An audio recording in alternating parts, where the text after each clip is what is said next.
നമ്മുടെ നാട്ടിൽ സംഭവിച്ച കാര്യം എന്ന് പറഞ്ഞു കഴിഞ്ഞാൽ എല്ലാവർക്കും അറിയാലോ, ഭയങ്കര നിർഭാഗ്യപരമായ ഒരു കാര്യമാണ്. ഒരു ബിൽഡിംഗ് വീണ് 2 മണിക്കൂർ നേരത്തേക്ക് ആൾക്കാരത് കുടുങ്ങി കിടക്കുക. അതിനുശേഷം രക്ഷാപ്രവർത്തനത്തിന് ആരുമില്ല. രാഷ്ട്രീയക്കാരും മന്ത്രിമാരും MLA ഒക്കെ വന്നു, എന്നിട്ടും ആരുമില്ല. എല്ലാവരും ഉണ്ടായിട്ടും ആരും ഇല്ലാത്ത പോലെ. ആ സ്ത്രീ മരിച്ചതിന് ആക്ച്വലി ഞാൻ പറയുകയാണെങ്കിൽ ഒരു കൊലപാതക കുറ്റത്തിന് കേസെടുക്കണമെന്ന് ഞാൻ പറയത്തുള്ളൂ. ഒരുപാട് പേരുടെ പേരിൽ, പ്രത്യേകിച്ചും ഗവൺമെൻറ്റിൻ്റെ പേരിൽ. ഇപ്പോൾ ഒരു പാവങ്ങളുടെ വീട് ജപ്തി ചെയ്യാനോ അല്ലെങ്കിൽ ഇപ്പോൾ ഒരു സർവേക്കല്ല് സ്ഥാപിക്കാനോ, ഇപ്പോൾ ഒരു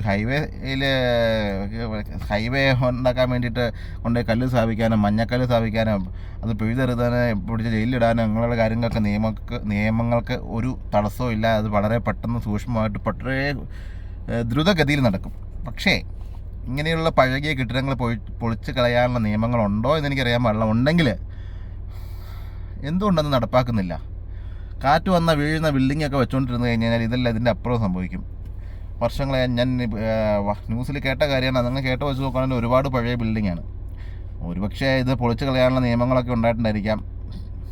ഈ ഇപ്പോഴത്തെ കാലത്ത് അറിയാലോ, രാഷ്ട്രീയക്കാരെയും ഗവൺമെൻറ് ഉദ്യോഗസ്ഥരെയും കുറച്ച് കീശ നിറയ്ക്കുന്ന രീതിയിൽ കാശ് കൊടുത്തു കഴിഞ്ഞാൽ നാട്ടിൽ എന്തും സംഭവിപ്പിക്കാം. അപ്പം അതുതന്നെയാണിത്.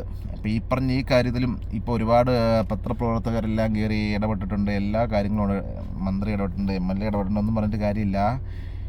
ഇതൊരു പ്രൈം ടൈം ന്യൂസായിട്ട് കുറച്ച് നാൾ കഴിയുമ്പോൾ തേഞ്ഞ് മാഞ്ഞ് പോവും. വീണ്ടും പഴയ കെട്ടിടങ്ങളുണ്ടാവും, പഴയ കെട്ടിടങ്ങൾ ഇടിഞ്ഞു വീഴും, അത് വീണ്ടും ന്യൂസാവും, അത് വീണ്ടും പഴയ വാർത്തയാവും. ഇത് തന്നെ സംഭവിച്ചുകൊണ്ടിരിക്കും. ഇതൊന്നും സംഭവിക്കാതിരിക്കട്ടെ എന്ന് നമ്മൾ ആഗ്രഹിച്ചിട്ടും കാര്യമില്ല. കാരണം ഇത് നാടിപ്പോൾ ഇങ്ങനെയാണ്. പക്ഷെ നമ്മുടെ നാടെന്ന് പറഞ്ഞു കഴിഞ്ഞാൽ നമ്മുടെ മനസ്സിലുള്ളതാണ് ഏറ്റവും സേഫസ്റ്റായ പ്ലേസ് എന്നാണ്. ഇപ്പം ഈ ഒരു സംഭവങ്ങളൊക്കെ കാണുമ്പോൾ പേടിയാവുന്നു. ഇനിയും ഇതിപ്പോൾ നടന്ന ടൗണിലായിട്ട് ഇങ്ങനെ, ഗ്രാമപ്രദേശങ്ങളാണെങ്കിൽ പിന്നെ എങ്ങനെയാവുമെന്ന് ചിന്തിക്കാൻ പോലും പറ്റില്ല. ചിലപ്പോൾ ഒരു ദിവസം കഴിയുമ്പോൾ വരും രക്ഷിക്കാനുള്ള ആൾ ബഹളവും.